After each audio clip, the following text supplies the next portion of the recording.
مقصد اس پروگرام کے آغاز کا یہ ہے کہ اس وقت پوری دنیا میں اپوسٹیسی، ارتداد اور الحاد، ایتھیزم، یہ اس کے فتنے پوری دنیا کے اندر پھیل رہے ہیں. کیا ہندوستان ہو، کیا پاکستان ہو، بنگلہ دیش ہو. بنگلہ دیش تو بلکہ ان فتنوں کا گڑھ ہے. پاکستان کے کچھ علاقے بھی ہیں. انڈیا کے اندر بڑی تیزی کے ساتھ یہ مسلمانوں میں پھیل رہا ہے. حالانکہ اس طرح کے فتنے انڈیا میں ان کی توقع کم ہونی چاہیے تھی، اور اس کی وجہ یہ ہے کہ جو رائٹ ونگ کے جو اپنے برادران وطن ہیں وہی مسلمانوں کو چین سے بیٹھنے نہیں دیتے، چاہے جائے کہ وہ اپنے دوسرے کاموں کے اندر الجھیں. لیکن اب سوشل میڈیا کے جو ویڈیوز ہر جگہ پھیل رہی ہیں، ان کے نتیجے میں یہ صورتحال پیدا ہو گئی کہ گھر گھر میں اور علاقوں کے اندر لوگ شکوک اور شبہات کا شکار ہو رہے ہیں. اسلام یہ جو کلاس ہے اس وقت، ماشاءاللہ اس وقت تقریباً 450 کے قریب لوگ اس کلاس روم میں شامل ہیں، اور داخل طلبہ کی تعداد اس سے کہیں زائد ہے. تو ہو سکتا ہے کہ 50-60 کے قریب لوگ ابھی تک شامل نہ ہوئے ہوں، لیکن جو ٹوٹل تعداد ہے وہ 500 سے اوپر ہے الحمدللہ.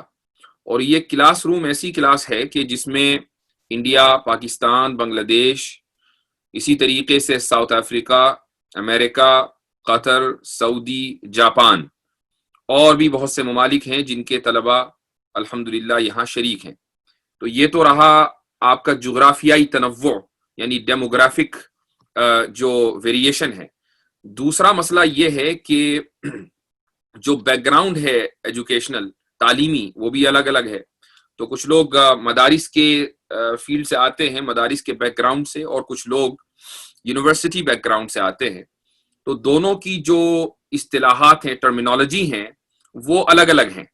یعنی کچھ لوگ گاڑھی اردو سمجھتے ہیں، اور اگر اس میں انگریزی کا کوئی لفظ آ جائے تو شاید ان کے لیے مشکل ہو.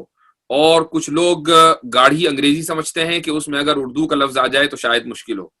تو میرے لیے یہ ایک بہت بڑا چیلنج ہوگا اس پورے کورس میں کہ دونوں طرح کے طبقوں کو ساتھ میں لے کر چلوں. اور یہی وجہ ہے کہ جو آپ الفاظ مجھ سے سنیں گے تو میں اکثر بیشتر یہ کوشش کروں گا کہ جو لفظ میں بولوں، اگر مجھے لگے کہ یہ تھوڑا زیادہ اردو ہو گئی ہے تو میں اس کی انگریزی بھی کر دوں گا، اور اگر مجھے لگا کہ زیادہ انگریزی ہو گئی تو اس کی اردو بھی انشاءاللہ کر دوں گا. انگریزی میں ہمارے کورس کا نام ہے The Incoherence of Atheist، اور اردو میں نام ہے تحافظ الملاحدہ. یہ نام بھی، اس کے پیچھے بھی ایک تاریخ ہے، اور وہ تاریخ یہ ہے، بہت سے لوگ شاید واقف بھی ہوں گے. امام غزالی رحمۃ اللہ علیہ نے، جو 4 صدی کے مجدد ہیں، اور پوری امت نے ان کو ایک عظیم عالم مانا ہے، کہ امام غزالی رحمۃ اللہ علیہ نے ایک کتاب لکھی تھی جس کا نام تھا تحافظ الفلاسفہ، اور اس کا انگریزی ترجمہ اسی نام سے ہے The Incoherence of Philosophers. تو امام غزالی کا جو شاہکار ہے یہ کتاب، اور اس کے علاوہ ان کی جو دوسری کتابیں ہیں، جس کے ذریعے اس زمانے میں انہوں نے ارتداد کا مقابلہ کیا، ایتھیزم کا مقابلہ کیا. چونکہ اس دور میں جو ایتھیزم آیا تھا وہ فلسفی کے ذریعے آیا تھا. ہم نے جو نام رکھا ہے وہ ہے تحافظ الملاحدہ. تو یہ امام غزالی رحمۃ اللہ علیہ کی دراصل خدمات کو، جو ان کی تاریخی خدمات ہیں، تجدیدی خدمات ہیں، یہ ان کو بھی ایک طرح کا خراج تحسین ہے. اور ان کی خدمات کے صدقے اگر آج کے دور میں ہم ایتھیزم کا یا الحاد کا قلع کما کر پائیں تو اس سے بڑی اور کیا بات ہوگی. اس پروگرام کے تحت یہ 2 سالہ ایک کورس ہے، انشاءاللہ 2 سال کے اندر اس کو ختم کر لیا جائے گا.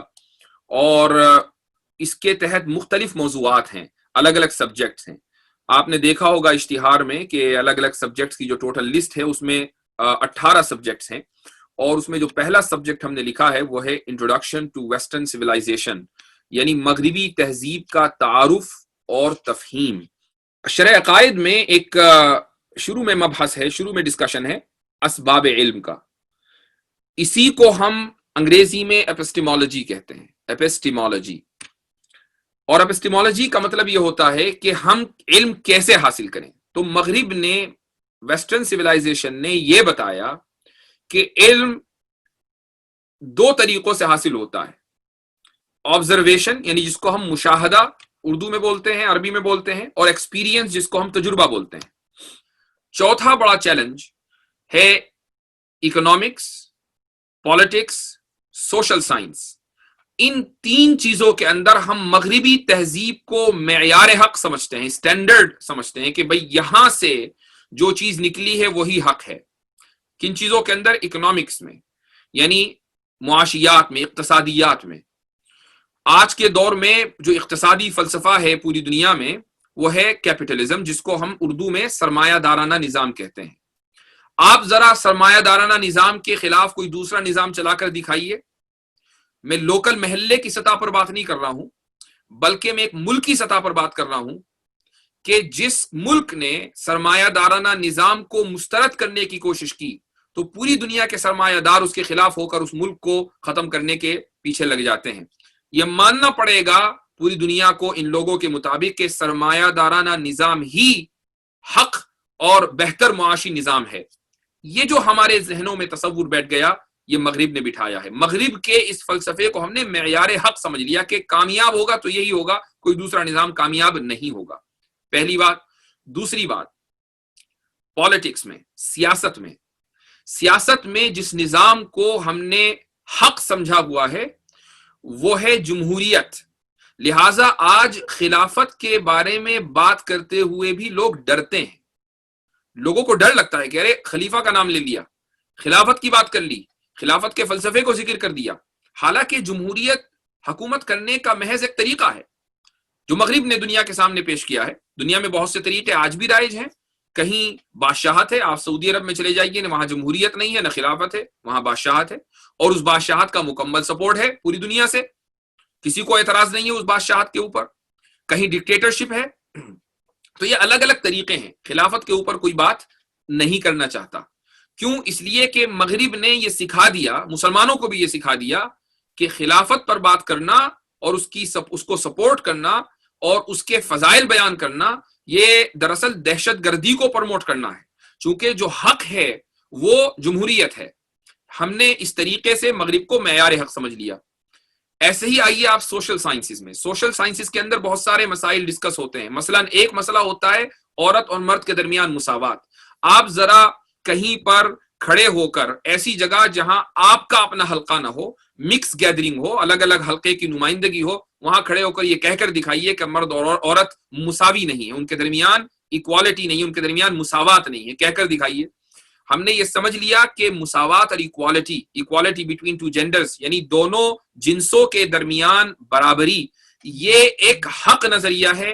مغرب نے ہمیں یہ سکھا دیا، مغربی تہذیب نے ہمیں یہ بتا دیا۔ اب ہم اس کے خلاف کچھ سننا نہیں چاہتے، قبول کرنا نہیں چاہتے۔ بہت مشہور فلسفی برطانیہ میں گزرا ہے، انگلینڈ میں، جس کا نام ہے برٹرینڈ رسل، اور یہ بہت مشہور فلسفی ہے، اور نہ صرف یہ کہ فلسفی ہے بلکہ فلسفے کا مورخ ہے۔ اس نے فلسفے کے اوپر پوری تاریخ لکھی ہے اور بہترین ادیب ہے۔ اس شخص نے کتاب لکھی، اس کا نام ہے Why I am not a Christian، میں عیسائی کیوں نہیں ہوں۔ لیکن اس نے ایک جگہ اسلام کے اوپر بھی حملہ بولا ہے۔ یہ تصویر آپ کے سامنے آ گئی، ایک پیالہ ہے، اور اگر آپ اس کو دیکھیں گے تو آپ یہی کہیں گے کہ یہ ایک پیالہ سا رکھا ہوا ہے، نیچے جو ہے بڑا خوبصورت سا اس کا شیپ بنا ہوا ہے۔ لیکن اگر آپ اس کو تھوڑا سا اور غور سے دیکھیں تو اس کے اندر ایک دوسری تصویر بھی ہے جو ایک دم دیکھتے ہی نظر نہیں آئے گی، بلکہ تھوڑا سا ذہن کے اوپر غور کرنا ہوگا۔ جی ہاں، دو لوگ ایک دوسرے کو دیکھ رہے ہیں۔ اب یہ پیالہ نہیں رہا بلکہ دو لوگ جن کی ایک ڈارک امیج بنائی گئی ہے، یہ ایک دوسرے کو دیکھ رہے ہیں۔ جب آپ نے پہلی مرتبہ یہ تصویر دیکھی تو ہو سکتا ہے کہ اس طرف دھیان نہ گیا ہو، آپ پیالے کو دیکھ رہے ہوں۔ لیکن جب آپ کو میں نے یہ بتا دیا کہ نہیں بھائی یہ پیالہ نہیں ہے، دو لوگ ایک دوسرے کو دیکھ رہے ہیں، اب جب بھی آپ اس تصویر کو دیکھیں گے تو وہ دو لوگ پہلے نظر آئیں گے، پیالہ بعد میں نظر آئے گا۔ اسی کو کہتے ہیں انگریزی میں گیسٹالٹ سوئچ۔ یہ ایک تصویر کے ذریعے محض مثال دی گئی ہے کہ تھوڑا سا اپنا نظریہ جب ہم بدلتے ہیں تو چیزیں جو ہیں وہ کلیئر ہو جاتی ہیں۔ ایک سوال ایک صاحب بار بار سوال کر رہے ہیں مجھ سے کہ لوگ ماڈریٹ مسلم کیوں ہو رہے ہیں۔ دیکھیے، لوگوں کو ماڈریٹ مسلم ہی ہونا چاہیے۔ یعنی ماڈریٹ کے معنی کیا ہے؟ ماڈریٹ کے معنی ہیں معتدل. تو اگر اعتدال کسی میں نہ ہو تو وہ تو اسلام کی روح کے خلاف ہے. ہاں آپ اگر یہ کہنا چاہ رہے ماڈرن مسلم کیوں ہو رہے ہیں، یہ سوال صحیح ہے.